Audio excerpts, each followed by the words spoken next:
ಒಂದು ಸುಂದರವಾದ ಹಳ್ಳಿಯಲ್ಲಿ ರಾಮಯ್ಯ ಎಂಬ ಒಬ್ಬ ಪರಿಶ್ರಮಿ ರೈತನಿದ್ದನು.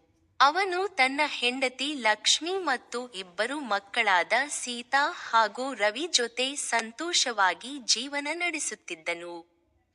ಅವರ ಮನೆ ಸಣ್ಣದಾಗಿದ್ದರೂ ಪ್ರೀತಿಯಿಂದ ತುಂಬಿಕೊಂಡಿತ್ತು. ಮನೆಯ ಮುಂದೆ ದೊಡ್ಡ ಮಾವಿನ ಮರ ಮತ್ತು ಸುತ್ತಲೂ ಹಸಿರು ಹೊಲಗಳು ಇದ್ದವು. ಪ್ರತಿ ಬೆಳಿಗ್ಗೆ ರಾಮಯ್ಯ ಸೂರ್ಯೋದಯಕ್ಕೂ ಮೊದಲು ಎದ್ದು ತನ್ನ ಎಮ್ಮೆಗಳನ್ನು ಕರೆದುಕೊಂಡು ಹೊಲಕ್ಕೆ ಹೋಗುತ್ತಿದ್ದನು. ಲಕ್ಷ್ಮಿ ಮನೆಯ ಕೆಲಸಗಳನ್ನು ಮಾಡುತ್ತಾ ಮಕ್ಕಳಿಗೆ ಊಟ ಮಾಡಿ ಶಾಲೆಗೆ ಕಳುಹಿಸುತ್ತಿದ್ದಳು.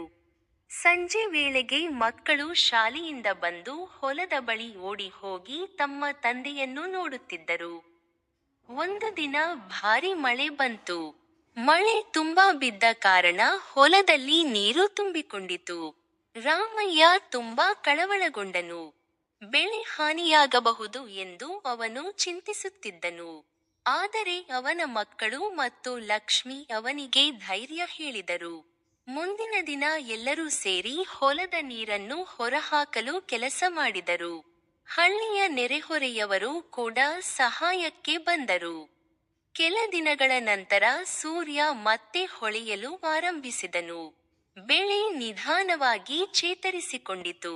ಕಾಲ ಕಳೆದಂತೆ ಹೊಲದಲ್ಲಿ ಹಸಿರು ಬೆಳೆ ಮತ್ತೆ ಚೆನ್ನಾಗಿ ಬೆಳೆದಿತು. ಆ ವರ್ಷ ರಾಮಯ್ಯನಿಗೆ ಉತ್ತಮ ಬೆಳೆ ದೊರಕಿತು. ಎಲ್ಲರೂ ತುಂಬಾ ಸಂತೋಷಪಟ್ಟರು.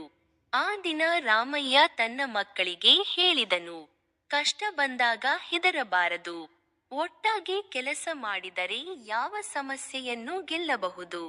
ಆ ಹಳ್ಳಿಯ ರೈತನ ಕುಟುಂಬ ಪ್ರೀತಿ, ಪರಿಶ್ರಮ ಮತ್ತು ಒಗ್ಗಟ್ಟಿನ ಉದಾಹರಣೆಯಾಗಿ ಎಲ್ಲರಿಗೂ ಮಾದರಿಯಾಗಿತ್ತು.